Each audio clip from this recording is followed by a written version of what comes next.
Good evening, and welcome to the second episode of Waiting, an Advent series. In case you missed last week's episode, my name is Jacqueline, and I'll be your host tonight as we explore the meaning of Advent and how it relates to the Christmas season. First, let's see what we remember from last week, shall we? The word Advent means coming into being, i.e., arrival. It can also mean beginning, as in the advent of the Christmas season. In the context of the Advent season, Advent is the anticipation of Christ's birth. It is a season of excitement, waiting, and preparation. The season of Advent is a great time to reflect upon our actions, our purpose, and what is to come.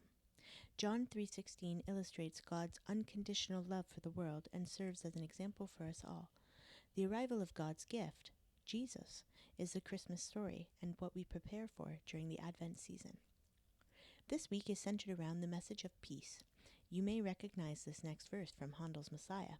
For unto us a child is born, unto us a son is given, and the government shall be upon his shoulder, and his name shall be called Wonderful, Counselor, the Mighty God, the Everlasting Father, the Prince of Peace.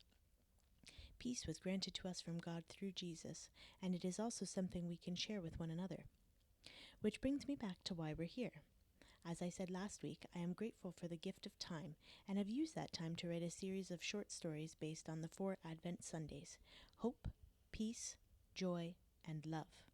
There will also be a special broadcast on Christmas Eve, but more on that later. For now, let's focus on the second verse of Hope is a Star. It reads, Peace is a ribbon that circles the earth, giving a promise of safety and worth. Now, I invite you all to get comfortable as I read the second story of this Advent series. It is called One Red Ribbon.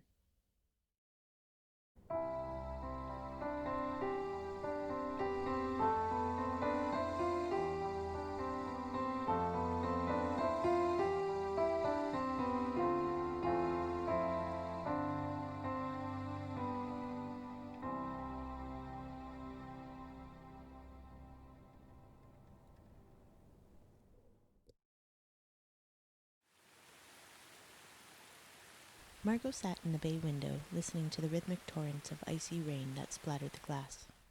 She was wrapped in her favorite blanket, his blanket, with her knees tucked up to her chin. She clutched her favorite photo of him to her chest. It had been a year since Leo died. A whole year, though to Margot it could have been a minute or an eon. The pain was the same, no matter the date. Margot and Leo had been engaged, but when the diagnosis came, he had tried to break it off with her. Find someone else, he had pleaded. Someone whole. If you stick with me, you'll be left with nothing. You realize that makes no sense, right? She had retorted, fixing him with a look strong enough to stop a clock. I love you no matter what, Leotard. Breaking up with me won't make it easier when you die. She wasn't really one for tact, but he knew that. He had chuckled at her and hugged her, and that had been the end of that nonsense. They married quickly at their local church. For a few short weeks, weeks that she would never exchange for anything else in the world, they were happy. Then she watched the love of her life wither away before her eyes like a parched flower.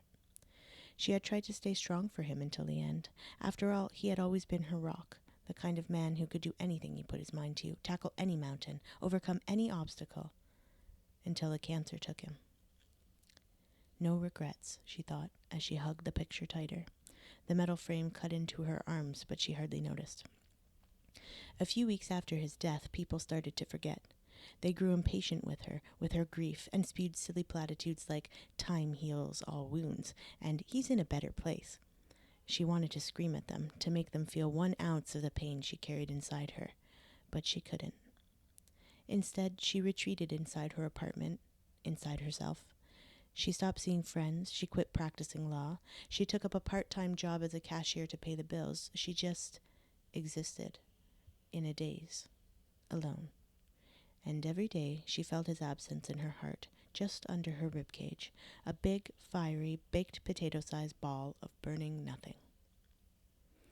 The phone rang for the 3rd time that morning. Margot didn't move. She huddled under the blanket, her cheek pressed against the cold glass of the window, and watched the rain as it pummeled the sidewalk. Boom, boom, boom. Margot jumped. Someone was pounding on her door with all the subtlety of an angry gorilla. Margot and Elizabeth, I know you're in there, a voice shouted through the thin wood. Margot groaned. It was her sister, Grace. Boom, boom, boom. Open the door, Margie, Grace hissed. Margot slipped off the windowsill. She placed the photo of Leo gently on her dresser before wrapping the blanket tightly around her shoulders and heading for the door. Margie, Grace repeated with more than a hint of a warning in her voice. Open the door. Open the door right now, or I swear I'll... Margot yanked the door open. You'll what? She asked, staring up at her older sister skeptically. You'll huff and you'll puff? Grace crossed her arms. Very funny, she snapped. She looked Margot up and down. A wrinkle of disapproval appeared between her thick eyebrows. May I come in? Grace asked. Be my guest, Margot replied, leaving the door open and whisking away to the kitchen without a backward glance. She busied herself with the tea kettle while Grace bustled about the apartment. Did you go see him today? Grace asked suddenly. Margot's hand tightened around the kettle's handle. Yes, she answered, this morning, before the rain. She plopped the kettle on the burner and turned to face her sister. What are you doing here? What do you want? Grace sat on the edge of the kitchen chair, her purse tucked neatly on her lap like she was riding the bus. I know today is the anniversary. I know Leo. Leo died today, yeah, Margot interrupted. What do you care? Weren't you the one who told me to get over it? Grace flushed. I didn't tell you to get over it, she retorted. I said you needed to move on. I mean, look at yourself. When was the last time you showered? What would Leo say? Don't, Margot snapped. Don't talk about him like you knew him. You hardly show an interest when he was alive. You didn't get to come in here, into my home, and judge me. Grace held up her hands in surrender. I didn't come here to judge you, Margot, and I didn't come here to fight. I'm worried about you. Margot snorted in response. I am, Grace repeated. I know what I said before was insensitive, and I'm sorry. I really am. I never went through a loss. Well, then maybe you shouldn't be handing out advice, quipped Margot. Grace sighed, fussing with the tassel on her purse.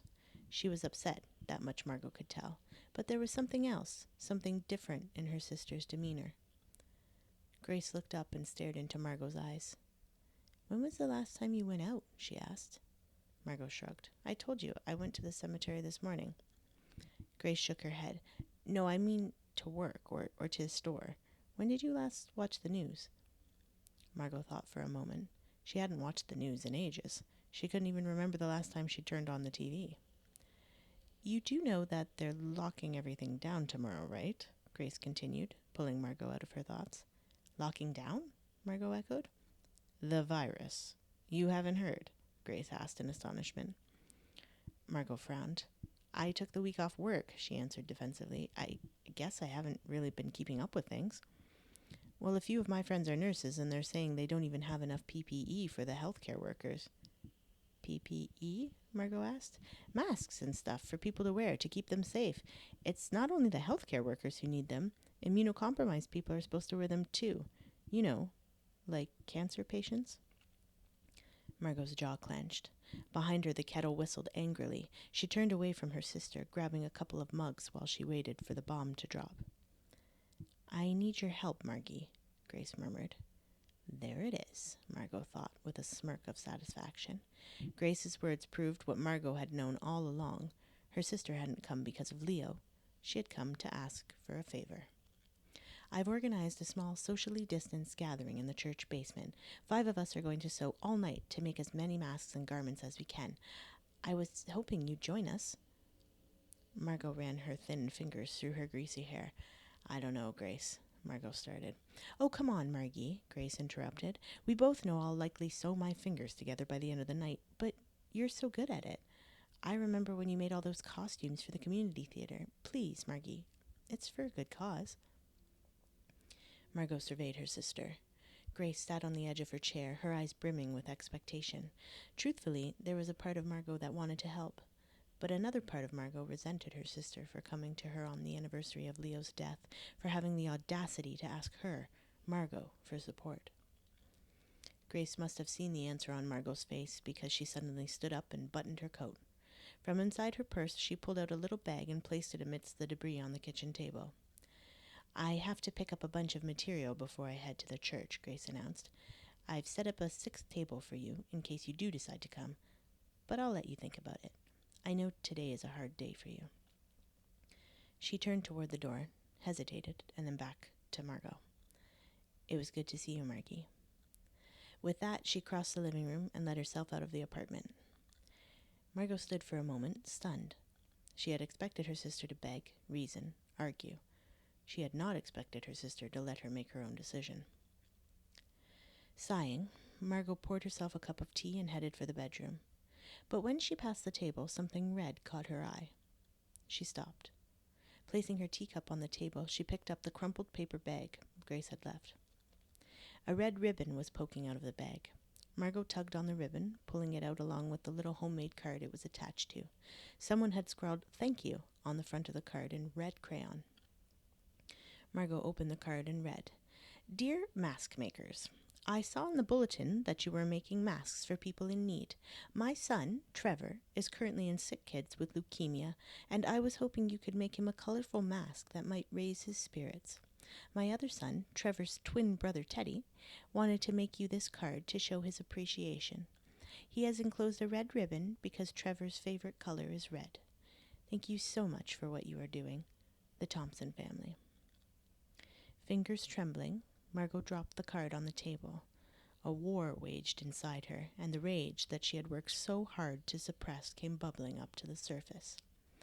How could Grace leave this in her apartment? How dare she? Margot seethed. She was so angry. At her sister, at the world, at God. No one seemed to care about Leo, about her, and yet she was expected to care about everyone else? How was that fair? But then the memory of Leo sitting in the hospital bed eating green jello popped into her mind. His hair had all but fallen out, his face was gaunt, his eyes hollow, and yet he was smiling at her, trying to make her laugh when he could see that the pain was too much for her. All that suffering, and yet he did everything he could to make her happy. Until the very end.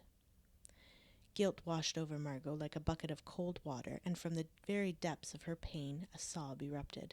She sat in the kitchen, clinging to the blanket wrapped around her shoulders, and cried until she thought her chest would break, until there were no more tears left, until there was nothing but the sound of the rain washing over the world outside her window.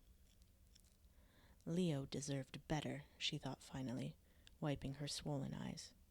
Her gaze fell upon the card with the red ribbon, on the messy scrawl of a little boy who missed his brother. Without thinking, Margot darted to her bedroom closet and rummaged through the pile of untouched junk and forgotten items. It didn't take her long to find the little blue and red tartan case. Leo had made it for her years ago to house her sewing machine. Laying it on her bed, she threw on a half-decent outfit, brushed her teeth, and put her hair up. When she was ready, she grabbed the picture of Leo and tucked it into her tote bag. She retrieved the thank you note from the kitchen table before she left, storing it safely next to Leo's picture. For the first time in a long time, Margot's mind was clear.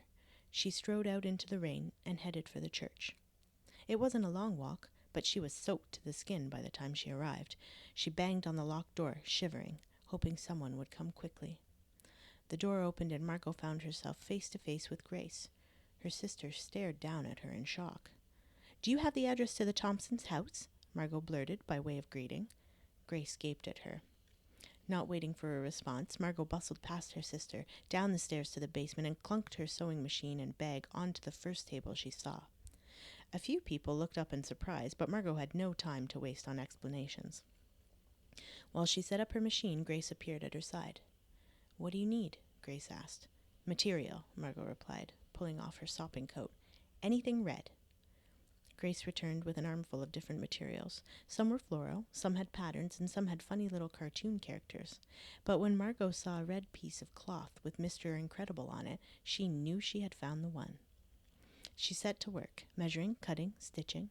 She had always been a talented seamstress, but when she was fueled with determination, she was an unstoppable force. Before she knew it, she had Trevor's mask done, and another, and another, and another. Masks of all kinds, not just for Trevor, but for the whole family. Someone touched Margot's shoulder. She flinched, but it was only Grace. "Here's the address for the Thompson family," Grace muttered, placing the little piece of paper on the table amidst the discarded remnants of cloth. "I thought you might also need this." Grace handed Margot a handmade cloth bag. I made it myself.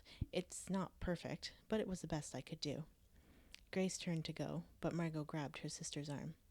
Thank you, Margot said, squeezing Grace's arm for a fraction of a second. Grace smiled in return, then headed to her own table. Margot piled all of the masks together and placed them in the cloth bag before donning her damp coat. She set off up the stairs, out the door, and back into the frigid night. Mercifully, the rain had granted a brief respite. A chill mist hung in the air, and Margot's breath preceded her as she hurried down the slick sidewalk. In the distance, a flash of purple lightning illuminated the iron-gray sky. Margot turned the corner and headed up the garden path of a quaint little bungalow. She stopped in front of the dark door, gathered her nerve, and knocked. Her heart raced as she waited. From behind the door, someone fumbled with the lock before slowly pulling the door open. Margot peered down through the darkness. A little boy with a shock of red hair and brilliant blue eyes stared up at her. "Hello," he stated politely. Can I help you?" Margot opened her mouth to speak, but nothing came out. She cleared her throat. Are you Teddy?" she croaked. The boy nodded. "Who are you?" he asked. "Are you looking for Mummy?" Margot shook her head frantically. No, I just wanted to bring you these," Margot replied, handing Teddy the bag. He looked at her dubiously, his blue eyes suspicious. "They're masks, for you and Trevor and your family," Margot added. At once, Teddy's face lit up like a Christmas star. He rushed forward and wrapped his little arms around Margot's legs. "Oh, thank you, the boy squealed, squeezing Margot tightly. When he let go, he picked up the bag and disappeared into the house. "Mommy, Daddy," Margot heard him yell. "Look what the lady brought us." But Margot closed the door hastily and disappeared into the shadows before Mrs. Thompson or anyone else could see her. When she arrived back at the church, Margot sat down at her table and pulled the picture of Leo and the card from Teddy out of her bag. She placed the picture in one corner of the desk and the card with the red ribbon on the other and set to work making masks for anyone and everyone who might need them. And as she snipped and measured and sewed, she smiled. She smiled for Teddy and for Trevor and for Leo and for herself. She knew the pain in her heart would never subside, but she felt something else there too. A little seedling of tranquility, a light where once there was only darkness. For she had found peace in a ribbon, and it had embraced her soul.